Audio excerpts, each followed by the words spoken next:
dag er det fredag, 21. august. Her starter vi pressemødet, og velkommen til det. I dag skal jeg præsentere strategien sammen med landslægen Henrik Jensen. Og det vedrører vores bekæmpelse mod covid-19. Efter Henrik afslutter vi og kommer til pressespørgsmålene. I dag, velkommen til dette pressemøde. Vi skal... Der er nu gået 7 måneder siden vi første gang fik meddelelsen fra WHO om den nye og smitsomme sygdom covid-19. Siden dengang har pandemien globalt set rodfæstet sig, og antallet af døde og smittede er fortsat steget, og lige nu er der ingen indikatorer på, at pandemien er ved at nå sin ende. På baggrund af de internationale erfaringer med covid-19 er covid-19-strategien revideret, og i denne uge er den godkendt af Naalakkersuisut. Forudsætningerne har indtil nu været at afvente situationen samtidig med, at vi oprustede og uddannede personel mod et smitteudbrud. Men internationale erfaringer viser, at der ingen samfundsmæssige fordele er ved smittespredning. Derfor er strategien revideret til i videst mulig omfang at undgå smitte med covid-19. Derfor har vi forbedret strategien. Det vil landslægen Henrik Hansen uddybe. Værsgo, Henrik. Tak for det. Ja, jeg vil kort gennemgå lidt omkring, hvad det er for tanker, der ligger bag ved den strategi, som nu er vedtaget i Naalakkersuisut, og også hvad baggrunden er for nogle af de begrænsninger, der er i vores færden og i vores mødeaktivitet, sådan så at alle har en mulighed for at kunne se, hvad der ligger bag ved det hele. Men lad os lige prøve at starte med situationen ude i verden. Som Anna siger, så er vi langt fra på toppen af det her. Vi troede måske i begyndelsen, at det her hurtigt ville forsvinde igen, men det er der ikke noget, der tyder på. Vi kommer til at leve med covid-19 længe. Når vi har arbejdet med en ny strategi nu, så tænker vi langt ind i år 2021. Vi tænker langt ind i det næste år, hvordan vi skal få tingene til at hænge sammen i Grønland, hvordan vi bedst muligt skal håndtere tingene i Grønland. Og indtil nu kan man sige, er Grønland i en unik situation. Der er meget få steder i verden, hvor der ikke er nogen, der er døde af covid-19. Det skal man lede rigtig længe efter. Så langt, så godt. Og det er jo noget af det, som vi prøver at arbejde videre med. Og den her epidemi, den er jo alvorlig. Det skal man ikke glemme. Selvom at der har været fredeligt her i landet, og vi ikke har mærket meget til det. Hvis man så ser globalt på det, så er det alvorligt. Kigger man på de tal og de grafer, der er på overheaden, så viser den noget om, hvor meget overdødelighed der har været nogle steder i verden. Det er nemlig en rigtig god måde at måle på, hvor stor en effekt der i virkeligheden er. Og der er nogle områder, hvor der har været en meget, meget betydelig overdødelighed, som hvis man omsatte det til grønlandske forhold, så ville det være helt ekstremt. Samtidig skal man gøre sig helt klart, at selv de steder, hvor der har været mest smitte, for eksempel i det nordlige Italien, der er det ikke ret mange i befolkningen, der faktisk har været smittet. Selv i den by i Bergamo, Italien, hvor de kørte lige ud i lastbiler, der er det kun 1 ud af 4, der har været smittet. Og alligevel havde man det meget store antal dødsfald. Så den tanke, man oprindeligt havde med, at man kunne skabe immunitet i befolkningen, det ser vi ikke længere som nogen vej at gå. Hvad er så de overordnede mål i Grønland? Sådan helt overordnet. Det er at undgå simpelthen, at der kommer dødsfald i det hele taget, hvis vi kan. Og i hvert fald undgå, at der kommer mange, og der kommer mange skader, som følger af det. Samtidig vil vi godt opretholde, at samfundet fungerer så normalt, som det overhovedet kan. Det vil sige, at virksomhederne kan fungere. Børnene og de unge kommer i skole. Uddannelsesinstitutionerne fungerer. Netop fordi vi skal tænke langsigtet. Det er en høj prioritet, at samfundet fungerer. Vi har også opdaget, at pludselige nedlukninger af samfundet, sådan som det skete i marts og april måned, det er meget, meget dyrt for et land. Det kan koste rigtig mange penge, og er meget, meget uheldigt for landet, for udviklingen i landet. Så vi skal også prøve at undgå pludselig at stå i den situation, hvor vi føler os presset til at lukke for eksempel en by som Nuuk helt ned, som det skete tidligere på året. Vi har også et sundhedsvæsen, vi skal holde kørende. I foråret, der var der rigtig meget, der ikke fungerede i sundhedsvæsenet, fordi vi brugte alle ressourcerne på at gøre klar til at kunne håndtere covid-smittede. Nu skal vi tænke langsigtet. Sundhedsvæsenet er stort set tilbage i normal drift, og der skal det meget gerne blive ved med at være. Fordi ellers står vi jo i den situation, at vi måske nok kan håndtere covid-19, men hvad med alle de andre ting?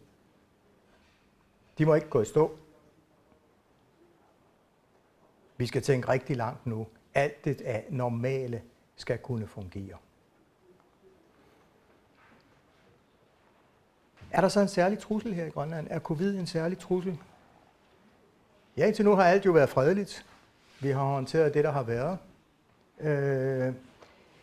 Men der kan være nogle særlige udfordringer. Landet er stort, og det kan være svært at opdage, hvis der pludselig er et udbrud i en bygd eller en by langt væk fra et sted, hvor der er laboratoriefaciliteter. Det vil sige, at noget kan pludselig nå at blive stort, før vi opdager det, og før vi kan gribe ind og sikre isolation og karantæne. Vi kan ikke bare lige tage derhen og kigge, hvordan er nu situationen. Vi vil være afhængige af transport. Vi vil ofte blive meget forsinkede. Det er en udfordring for Grønland. Kommer der så udbrud, ja, så er det af stor betydning, hvor det er henne. I marts og april måned, der foregik det hele her i Nuuk. Der var vi tæt på. Der kunne vi følge det meget tæt, og vi kunne sætte det fornødne i værk. Får vi et udbrud langt væk fra der, hvor dem, der skal tage beslutningerne, de sidder, så kan det pludselig blive meget vanskeligere. Og det er der af baggrunden for nogle af de beslutninger, der er truffet senere, om netop at sikre, at de mest fjerntliggende områder ikke er i en særlig risiko for store udbrud. Der er også noget med boligforholdene, som har stor betydning, når man skal vurdere risikoen for en epidemi af den her slags. I Nuuk bor der 1,1 person per rum. Der er god plads. Man kan isolere sig. Langt de fleste kan. Men der er mange andre steder i landet, hvor boligforholdene er noget anderledes, og hvor der bor væsentligt flere mennesker i en bolig. Det medfører også, at risikoen for smittespredning bliver meget større. Der er også nogle andre udfordringer, for eksempel på institutionerne. Der er ikke ret mange af ældre institutionerne, altså det vil sige alderdomshjemmene i Grønland, som rigtig vil kunne håndtere at isolere borgere, ældre borgere, som har covid-19. De fysiske rammer er ikke tilstrækkelige på alderdomshjemmene til at sikre et udbrud. Derfor går vi meget langt for at forhindre, at der overhovedet kommer udbrud den slags steder. Sundhedsvæsenet i Grønland er spredt rigtig mange steder. Det gør også, at det ikke har så høj en kapacitet, fordi man bruger mange ressourcer på, at det ligger så spredt. Det bliver vi nødt til at tage ind i betragtning, at vi har ikke så mange muligheder for at behandle mange syge mennesker på én gang. Samtidig har vi store transportproblemer, hvis vi først skal ud og flytte patienter. Endelig er der i landet også mange, som har kroniske lidelser, som er overvægtige, som også betyder, at covid-19 er en alvorligere sygdom. Det trækker sig lidt i den anden retning, at der ikke er så mange ældre i Grønland. Så det er noget om truslerne. Er der så også nogle fordele, når vi skal håndtere sådan noget som sådan en pandemi her i Grønland? Ja, det er der. Vi har en rigtig stor fordel. Vi kan holde styr på, hvem der rejser ind i landet. Der kommer ikke så mange, der bare lige kommer forbi. Vi kan kontrollere alle, der kommer ind med fly. Det er en meget, meget god ting for Grønland. Og jo var ekstremt effektivt i begyndelsen af året, da al flytrafik stort set blev lukket ned. Så kom der jo ikke mere smitte ind. Så kan man sige, at den spredte befolkning er på sin vis også en fordel, fordi vi kan isolere en enkelt by. Det betyder, at vi meget effektivt også kan bryde smittespredning ved simpelthen at isolere en by fra resten af landet, hvis der er udbrud. Og det er muligt at regulere færdslen, fordi langt den meste af færdslen foregår med offentlig transport, som vi har mulighed for at gå ind og regulere. Så der er de nogle absolute fordele, når vi skal sige, hvad muligheder har vi for at håndtere det her i Grønland. Hvad er så vores konkrete mål? Hvor er det, vi vil hen i det her? For at sikre Grønland bedst muligt, både på den ene side undgå sygdom og undgå, at det rammer økonomien for hårdt. Ja, vi skal prøve at undgå, at der overhovedet kommer smitte ind i Grønland. Det er mål nummer 1.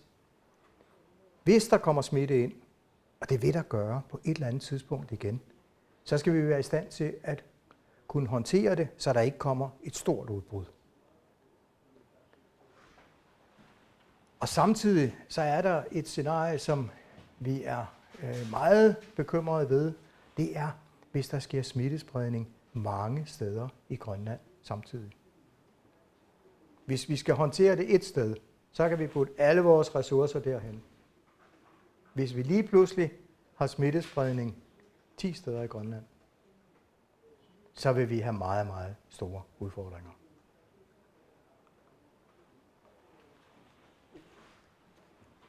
Hvad skal der så til, for at vi kan sikre Grønland, at vi kommer gennem alt det her på en god måde de næste mange måneder frem? Ja, der har vi opstillet 6 forskellige mål for at sikre befolkningen i Grønland. Vi skal have det, vi kalder en robust indrejsekontrol. Det gør vi ved, at alle skal testes, før de kommer ombord med flyvemaskinen til Kangerlussuaq eller fra Island, men det jo nu er stærkt reduceret. Det er ikke 100% effektivt, og det kan være nødvendigt at kigge på indrejsekontrollen. Tidligere havde vi jo kontrol også på 5. dagen, hvor vi testede folk alle en gang mere. Så får man endnu flere med, men der er stadigvæk nogen, som vil slippe igennem. Og det er noget, vi kigger på hen ad vejen. Hvor meget skal der til? Men et helt afgørende succeskriterie, det er, at alle i Grønland er med på at sikre de helt grundlæggende ting, som forhindrer smittespredning. Holde afstand. Kommer man ikke tæt på hinanden, så smitter man ikke hinanden. Hygiejnen er helt afgørende for, at man ikke smitter via dørhåndtag og andre ting. Alle disse helt grundlæggende forhold, at man ikke nyser hinanden i hovedet, alle disse ting skal vi blive ved med at opretholde. Og det er selvfølgelig nogle grundlæggende ting, man skal gøre op med, men de er ekstremt effektive. Og det er jo det, som er rigtig godt i den her sammenhæng. Det er ekstremt simpelt at holde afstand, og det virker. Og den opbakning, den er helt nødvendig at vedligeholde den, så vi hele tiden stadigvæk har det i fokus, også når vi kommer ind i år 2021. For der skal vi også gøre det. Det er vi ikke så længere så meget i tvivl om. Så skal vi sikre mod spredning til mange steder i landet inden for kort tid. Det er der, nogle af begrænsningerne kommer ind. Netop at vi siger, jamen hvis man holder et møde, hvor der er mennesker samlet fra alle byer i Grønland og fra mange bygder på et sted, måske også fra Danmark, at der så kommer en smittet ind i sådan en kreds der, og de er tæt sammen, og hele forsamlingen så spredes ud til alle hjørner af Grønland, ud til bygderne, så vil man kunne se en situation, hvor vi står i det scenarie, vi ikke vil, nemlig at vi har spredning over hele landet. Kommer vi i sådan en situation, så vil vi få ekstremt svært ved at begrænse epidemien, og det kunne udvikle sig ekstremt farligt. Og det er den grundlæggende årsag til anbefalingerne om at lave begrænsninger i at lave forsamlinger på tværs af hele landet. Fordi det vil være Grønlands største udfordring at stå i en situation med smittespredning overalt. Og det er ikke ren teori. Rundt omkring i verden er der man kan nu gå ind i databaser og se alle de sager, der har været, hvor man har set smitte komme ind i en gruppe, som efterfølgende har spredt sig. Senest har vi set det på Færøerne, hvor de ved et bryllup får smitte ind, som derefter spreder sig over hele Færøerne. Tilsvarende er der masser af eksempler på møder, hvor vi ser denne spredning, som kan blive meget voldsom, fordi nogle enkelte personer ser ud til at være ekstremt smitsomme og kan smitte rigtig mange på én gang. Dem vi kalder superspredere. Så nogle er vi ikke glade for. Derfor er vi nødt til at tage forholdsregler. Vi er nødt til at sikre os, fordi vi ved aldrig, hvornår smitten er her.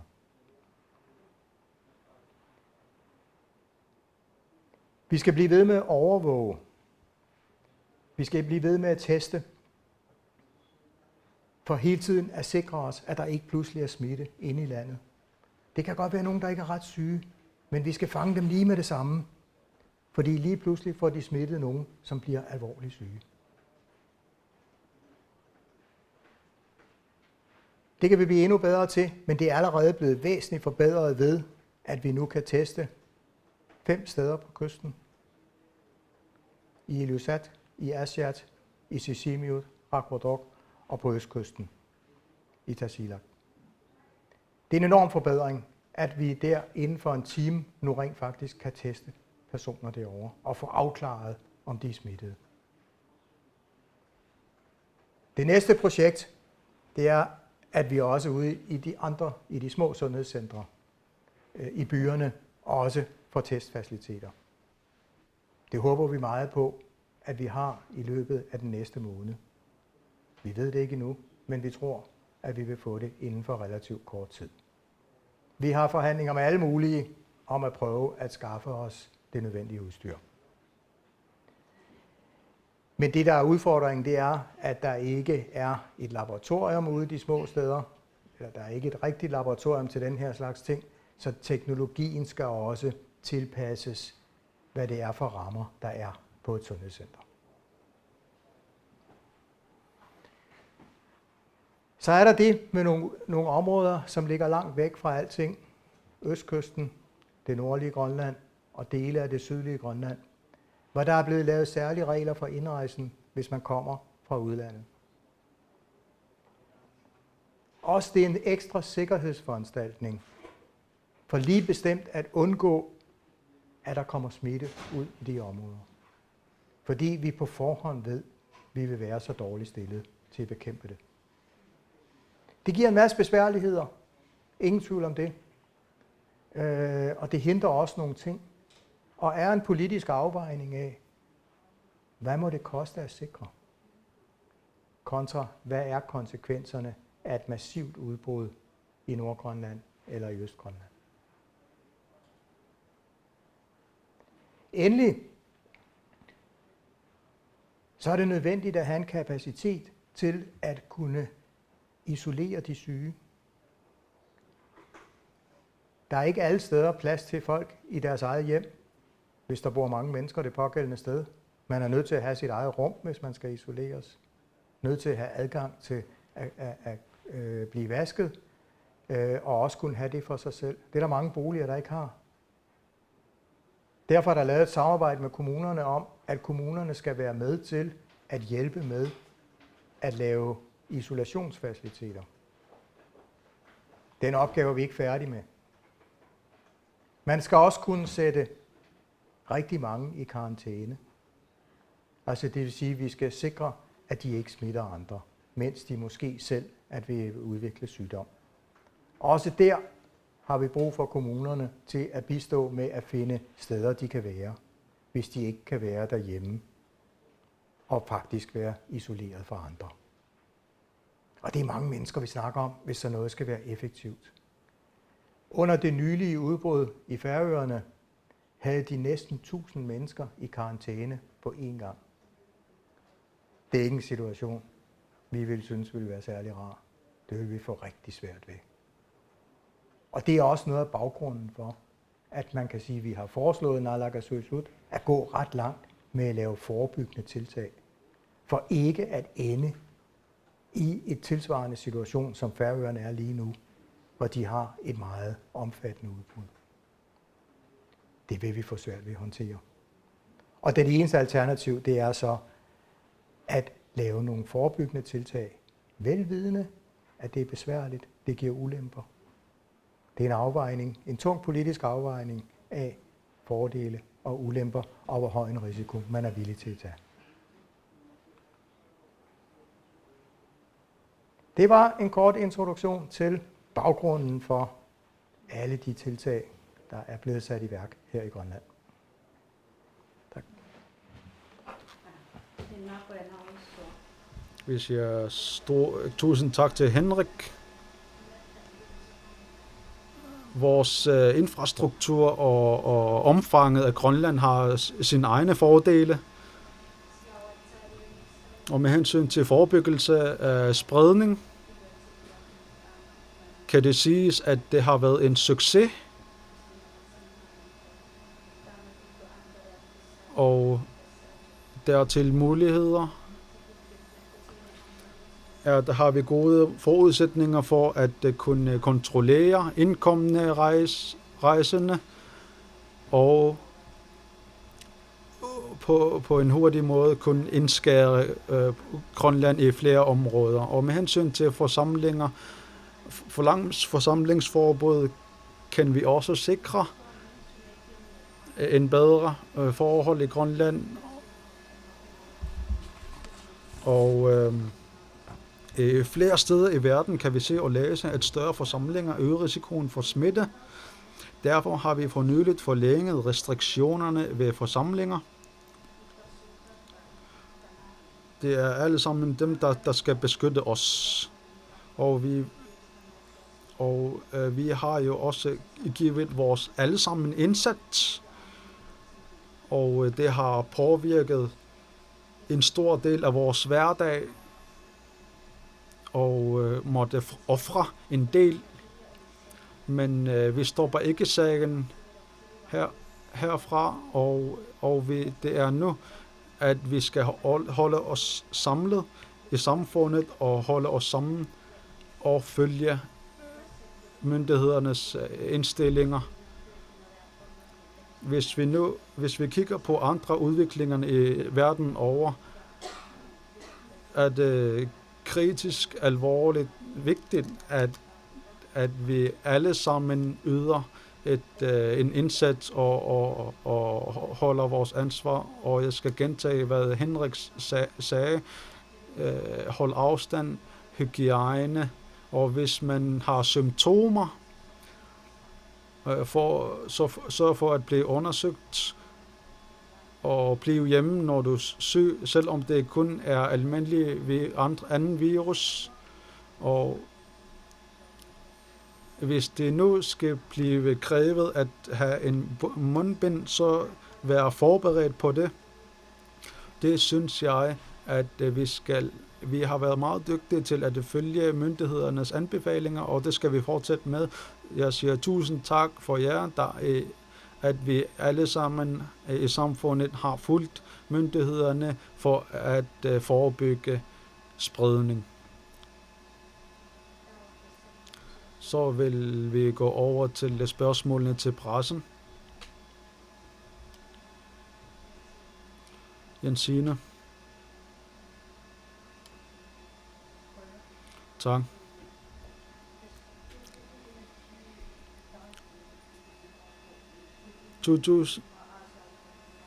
Vi skal måske helt frem til sommer 2021 have disse begrænsninger, som påvirker hverdagen, som vi skal leve med. Det siger du, landslæge.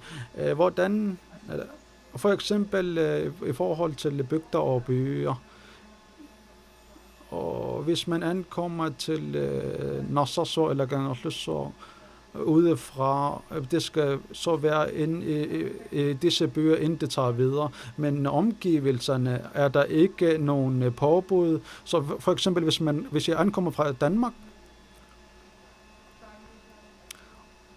og vil tage til Bamut, og jeg har ham på besøg i Bamut, uden at vide, om personen har covid eller ej, så har jeg en ret til at tage til Bamut, hvor den anden person skal have skal være i karantæne i 5 dage, fordi jeg har ret til at rejse. Er der ikke en form for jævnhed eller et eller andet, der er skæv i det? Jeg får lige Henrik til at svare på spørgsmålet. Og der er mange paradokser i det her. Det er umuligt, tror jeg, at lave et system, hvor alting giver logik. Og derfor vil der hele tiden være sådan nogle situationer, man kan påpege, og man kan sige, jamen hvorfor er det sådan?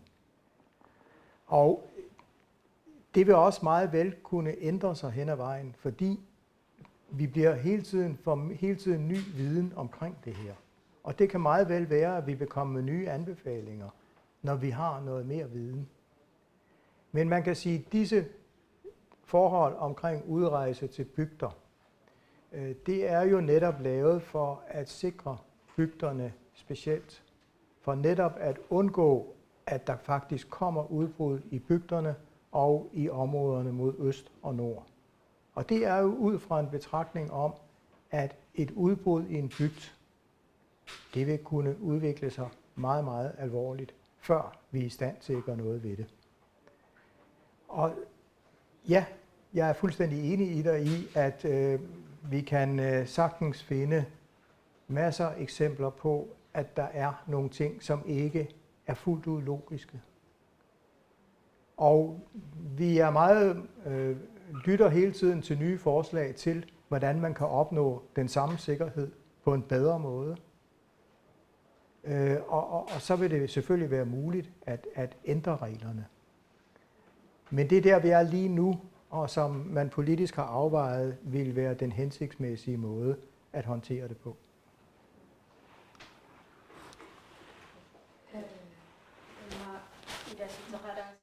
Jeg skal måske lige tilføje i forhold til Jensines spørgsmål. Og disse betænkninger eller bekendtgørelser har formål til det videst mulige omfang og bredest mulige omfang.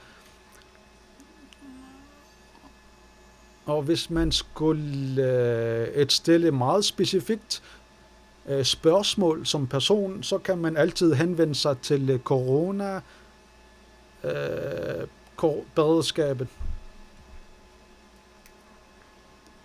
Lidt tilføjelse til spørgsmålet. Jeg har lige et spørgsmål til dig.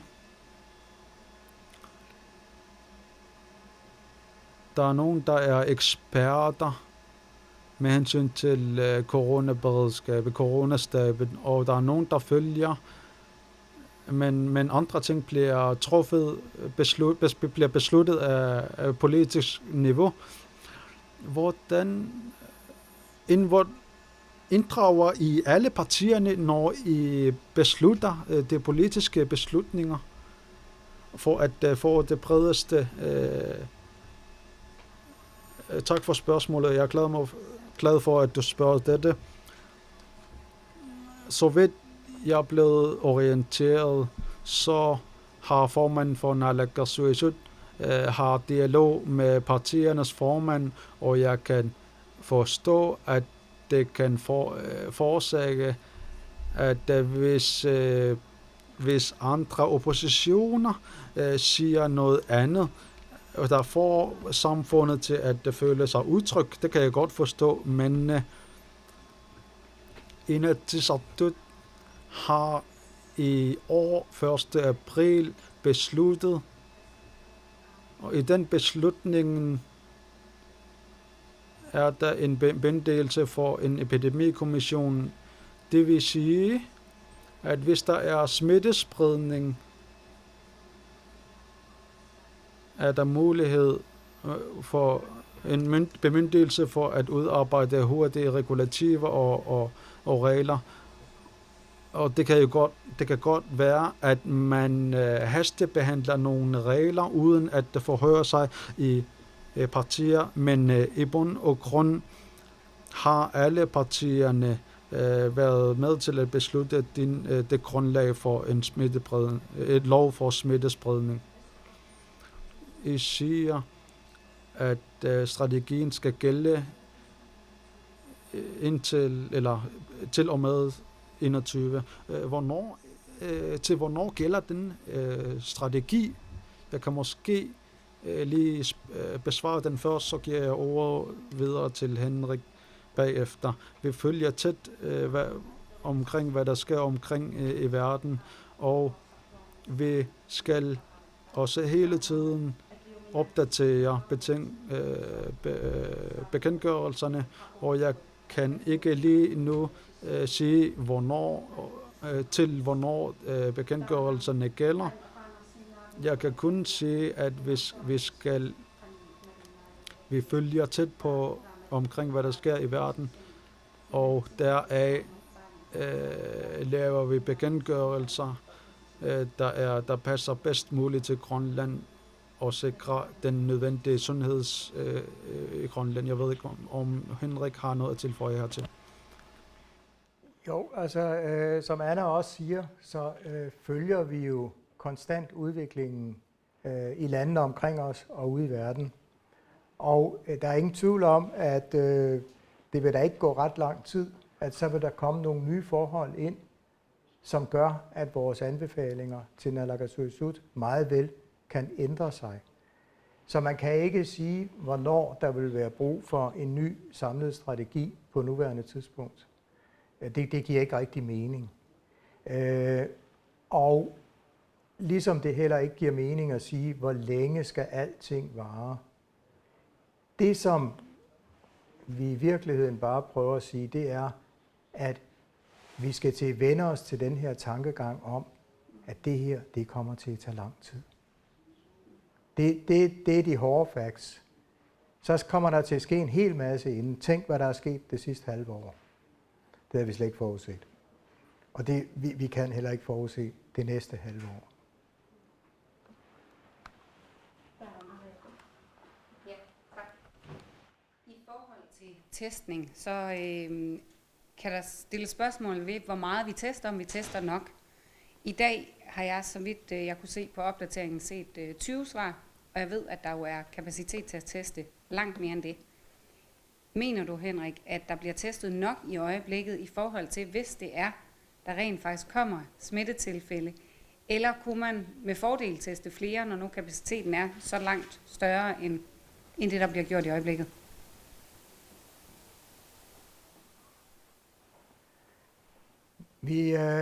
Vi har i Landslægeembedets vejledning til sundhedsvæsenet, der er det ret klart præciseret, hvad vores mål er for at teste.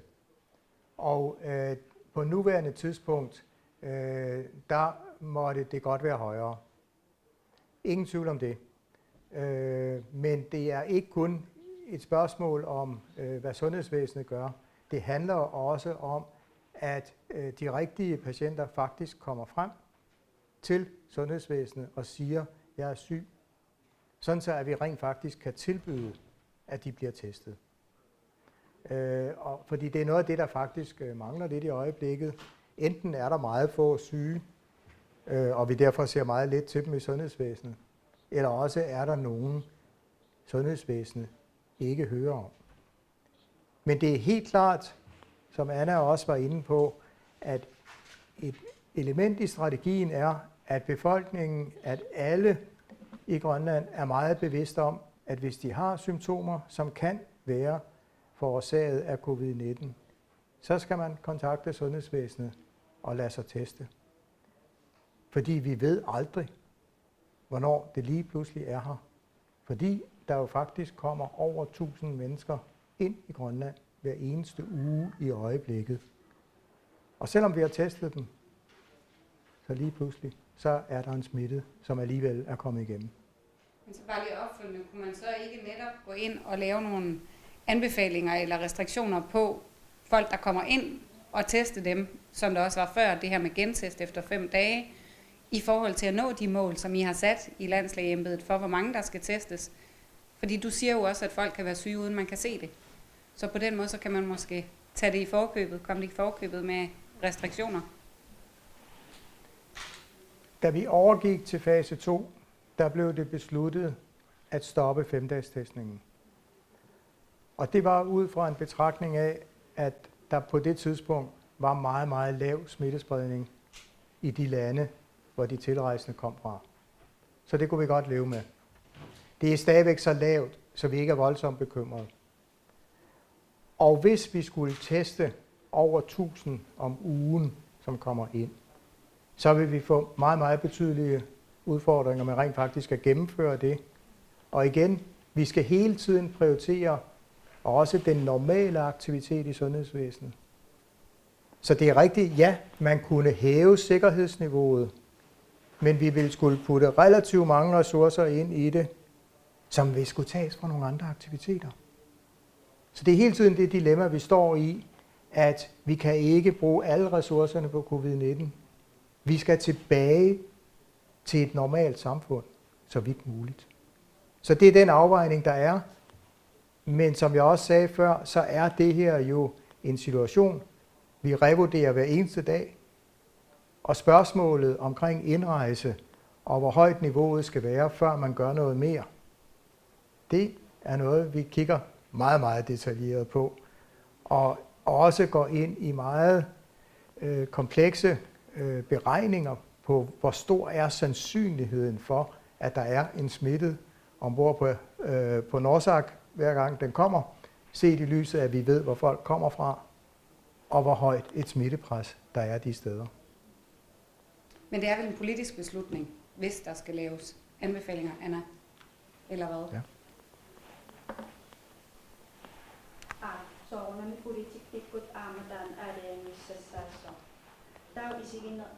Beslutning. Men vi skal også kigge på, så fremt der kommer så mange mennesker, og hvis vi kræver, at der skal være 5 dages prøver, så vil det også være en stor byrde for sundhedsvæsenet, som kan påvirke den daglige sundhedsvæsensdrift. Vi kan også se, hvordan det sker i andre lande. disse maskiner, der bruges til prøver, er på højt tryk, men vi skal også sikre, at vi har en stabil og robust maskiner. Så det er derfor, vi har den her status. Men selvfølgelig hjælper vi hinanden fra myndighed til myndighed og følger tæt, hvordan udviklingerne og beslutter deraf. Ja, det er et spørgsmål omkring omfanget i Grønland med hensyn til anskaffelse af mediciner. Hvordan kan man genvinde tid med sådan? Det handler mere om proces. Det kender Henrik mere ind til. Lige nu er det jo sådan så, at den medicin, man kan bruge mod covid-19, den er kun tilgængelig i meget begrænset omfang. Grønland har adgang til at få lidt medicin fra Danmark, men der er ikke ret meget i Danmark. Og det er også en af baggrundene for, kan man sige, at de andre forhold, der er blevet sat i gang, som skal forhindre, at der overhovedet kommer alvorlige syge, at de så er så vidtgående, som de er. Og det er igen afvejningen, og der er det klart, at alle disse restriktioner, der er blevet besluttet, de betyder selvfølgelig en masse ulemper, men det egentlige formål, skal man hele tiden holde sig klart, det er, at vi ikke skal stå i den situation, hvor vi for eksempel ikke har medicin til at behandle de alvorlige syge.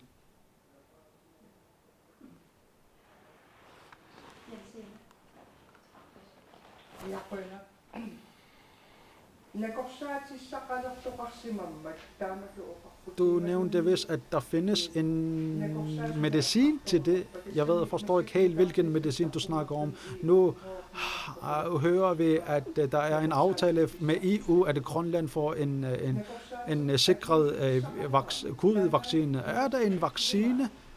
Er det det, du hentyder til? Henvender? Kan vi lige få det uddybet? Vi skal skelne meget klart mellem to forskellige ting. Hvis man bliver syg, så har man nu udviklet en særlig form for medicin, som kan bruges til behandlingen af den enkelte syge person.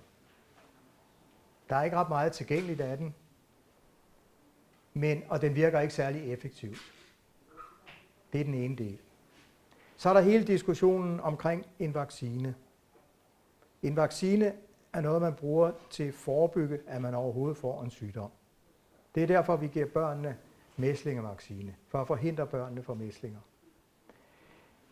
Der arbejdes meget på at få en vaccine mod covid-19. Hvor lang tid det varer, det ved vi ikke. Vi ved, at det er langt inde i 2021 i bedste fald. Det vil sige, at vi er meget langt fra at kunne bruge en vaccine.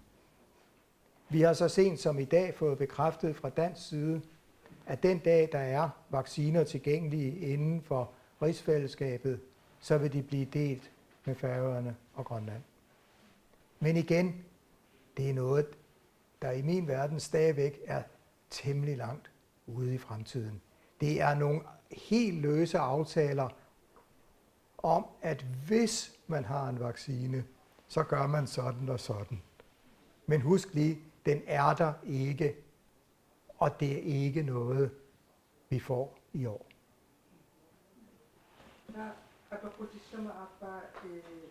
Jeg har. Hvad skal der til for at lukke Grønland? Folk betaler jo billetter til at rejse, og hvor meget skal vi være forberedt til? Hvad skal der til for at lukke Grønland igen? Jeg synes, at den her strategi skal være at sikre, at vi ikke lukker Grønland igen. Det er det mest grundlæggende i strategien. Og Vi har jo set, vi har allerede erfaringer med hensyn til lukningen af Grønland og erfaringer. Og dertil har vi alle sammen et ansvar og pligt til at gøre noget. Og der skal jo selvfølgelig være noget, man skal være forberedt på, men denne her strategi er til for at forhindre og sikre at forhindre en lukning af landet. Hvad er det en forhold, der kan gøre, at det bliver lukket? Henrik sagde også, at hvis man kan forestille sig, at hvis der sker en smittespredning i flere steder, og hvor der er nogle personer, der er i kritisk tilstand, så kan der måske være nogle meget hårdere begrænsninger mellem områder. Men det er til at forhindre lige præcis det, vi har denne her strategi. Helt noget andet. Vivian Motzfeldt har ellers en mening om, at Siumut kan ellers holde sin generalforsamling, hvis folk udefra kan komme til Grønland. Hvad synes I om det?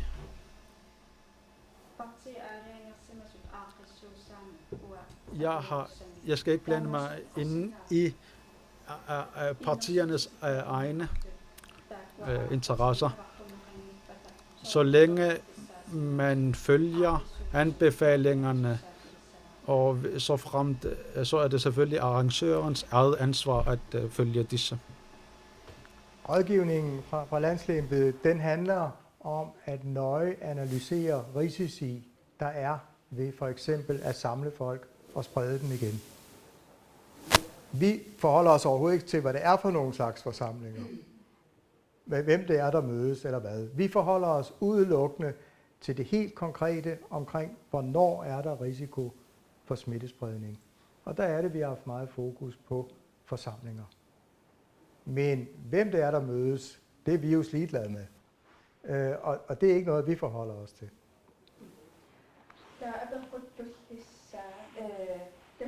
Andet spørgsmål. Jeg har også bemærket, at rejsende internt, vi rejser normalt, men for eksempel hvis jeg skal rejse fra Narsarsuaq til Nanortalik og har rejst sammen med folk, der kommer fra Danmark, og det er i karantæne i Narsarsuaq, men jeg ankommer til Nanortalik, og jeg bliver ikke anset noget særligt. Kan man have I planer om at gøre noget ved det? Jeg får lige Henrik til. Igen, det er en afvejning af risici.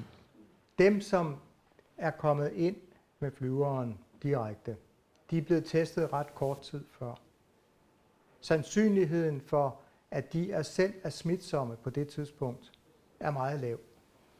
Derfor har vi sagt, at folk gerne må rejse derhen, hvor de skal. Men i det øjeblik, de vil videre til en bygd, så har vi så anbefalet en særlig sikkerhedsforanstaltning, inden de rejser ud til der. Nemlig, at de skal vente mindst 5 dage og blive retestet.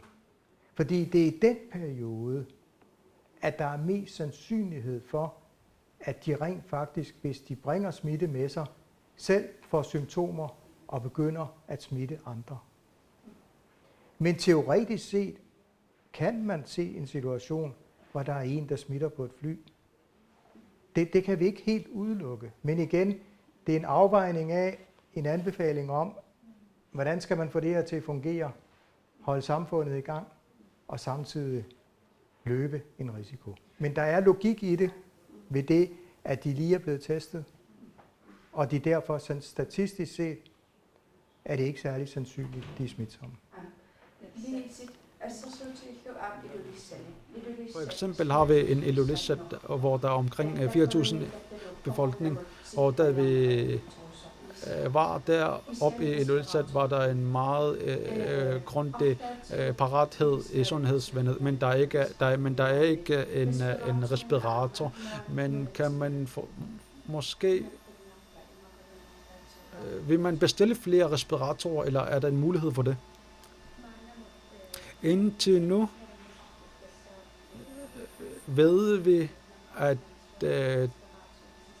Dronning Ingrid Hospital har 4 respiratorer, men der er mulighed for at forhøje antallet, også for at man kan også skaffe flere respiratorer til andre sundhedscentre. Men det kræver måske, man kan jo selvfølgelig gøre en særlig i forhold til det, men det er for at undgå at komme i den situation, vi har denne her strategi. Og det er derfor, at vi siger, at I også som borgere har pligt også en slags forpligtelse for at følge anbefalingerne, og det er derfor, at vi har lavet denne strategi og har lavet disse begrænsninger. Det skyldes jo også, fordi at sundhedsvæsenet har en begrænset kapacitet, og det har betydet, at vi måtte komme med til respiratorer, så har vi tidligere skrevet, at der var 20 respiratorer på Dronning Ingrids Hospital. Så jeg ved ikke lige, om det er oversættelsen, eller om der er nogle af dem, der er blevet flyttet ud i landet, eller hvad. Eller, fordi det kan også være, at det er intensivpladser og ikke respiratorer. Men kan du lige uddybe?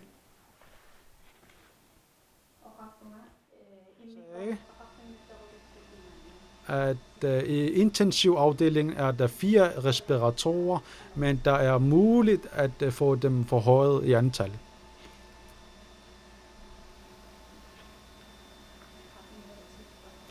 Der også har været nævnt før, nemlig at det er ikke så meget teknik og materiel, vi går ned på.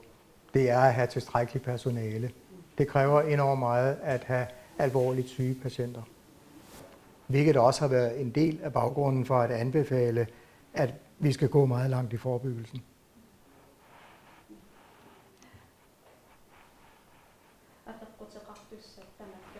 Jeg tror, vi har været gennem alle spørgsmålene, så vil jeg afslutte. Vi ved jo godt, være bekendt med, at der har været stor debat omkring disse begrænsninger, og det har skabt nogle store vibrationer i samfundet. Men vi er på vej til en efterår, og på vej mod til kolde vejr, og jeg håber, I har haft en rigtig god sommer og har samlet kræfter under det, og jeg kan anbefale til at leve med disse begrænsninger, men jeg anbefaler og jeg er også glad for at man husker at vi har stadigvæk en masse at glæde sig over til at være sundt både i sindet og i kroppen, som også kan være med til en stor hjælp med hensyn til bekæmpelse af covid-19. Det er det sidste ord, siger jeg tak til jer, og tusind tak for det ankommende, og vi siger god weekend til alle lyttere og seere.